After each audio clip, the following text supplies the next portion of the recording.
ہم پاکستان کے کردار کی بات کر رہے ہیں. ظاہر ہے ایک خبر بنی, پوری دنیا کی سرخیوں میں پاکستان کا مثبت انداز میں ذکر ہونا, اس کو منشن کیا جانا بھی ہمارے لیے فخر کا لمحہ تھا. پاکستان کا اس معاملے میں مرکزی کردار, یہ اوورآل ڈپلومیٹک ہسٹری کی کتنی بڑی کامیابی ہے؟ کیونکہ جس قسم کی دھمکیاں دی جا رہی تھیں, ہم آج شاید کوئی اور خبر دے رہے ہوتے اور کچھ اور بات کر رہے ہوتے. کچھ بھی ہو سکتا تھا.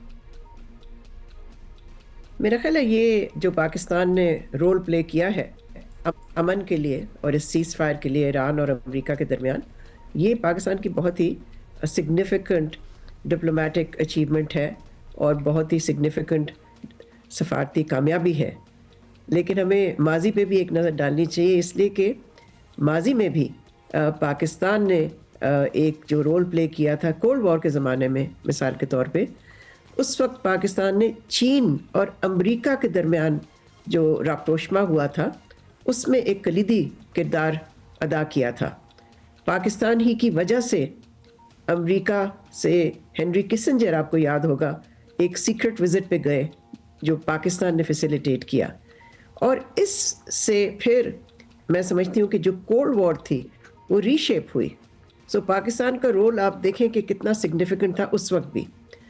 اور پھر 5 سال پہلے پاکستان نے کم از کم خطے کی جیو پولیٹکس پہ اثر انداز ہوا.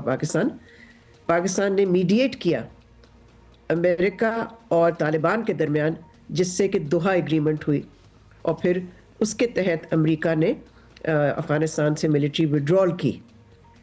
اب پھر سے پاکستان گلوبل سٹیج پہ آیا ہے, اور میں سمجھتی ہوں کہ پاکستان کی جو کنٹریبیوشن ہے ٹو گلوبل پیس, حالانکہ ابھی ہمیں تھوڑا سا انتظار کرنا چاہیے کہ سیز فائر تو ہو گیا لیکن ابھی تو وہ عارضی ہے, 15 دن کے لیے ہے.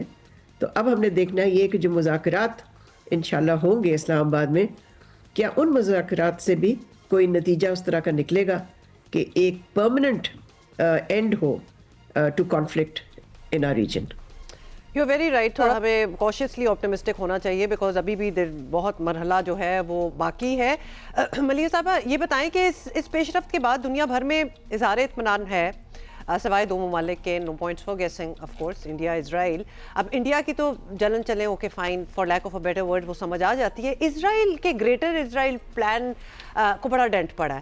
اب وہ ڈینٹ پڑا ہے نہیں پڑا, وہ انہوں نے بھی جیسے ایک پاز ہوتا ہے, انہوں نے کیا پاز دیا ہے یا وہ سٹاپ دیں گے؟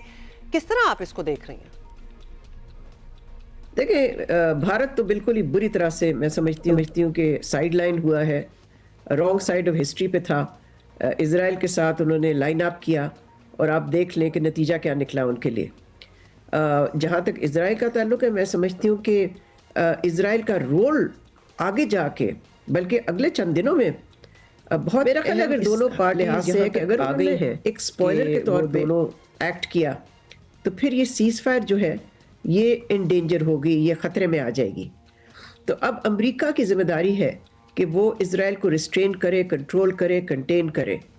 سو یہ بہت ہی بڑا ایک امتحان بھی ہے صدر ٹرمپ کے لیے, اس لیے کہ اب تک تو جو نیتن یاہو اسرائیل کے وزیر اعظم ایک طرح سے جو ٹرمپ کو کہتا رہا ہے, ٹرمپ اسی پہ ایکٹ کرتا رہا ہے. لیکن اب ہم نے دیکھنا یہ ہے کہ کیا امریکہ نے فیصلہ کر لیا ہے کہ ان کے مفاد مختلف ہیں اور اسرائیل کے مفاد مختلف ہیں. دیکھیں, اسرائیل جو ہے ابھی بھی اپنی اس نے جنگ جاری رکھی ہے لبنان پہ جو حملے کر رہا ہے. تو ایران نے تو بہت کلیئرلی کہا تھا کہ ایران پہ لبنان پہ حملے ختم ہونے چاہیے اسرائیل کے, بلکہ وہ بھی ایک سیز فائر کا آپ کہہ لیجئے حصہ ہے. تو یہ بہت ضروری اب ہے کہ امریکہ جو ہے وہ اسرائیل کو روکے تاکہ اسرائیل کوئی اس امن کے پروسیس کو سیبوٹاج نہ کرے.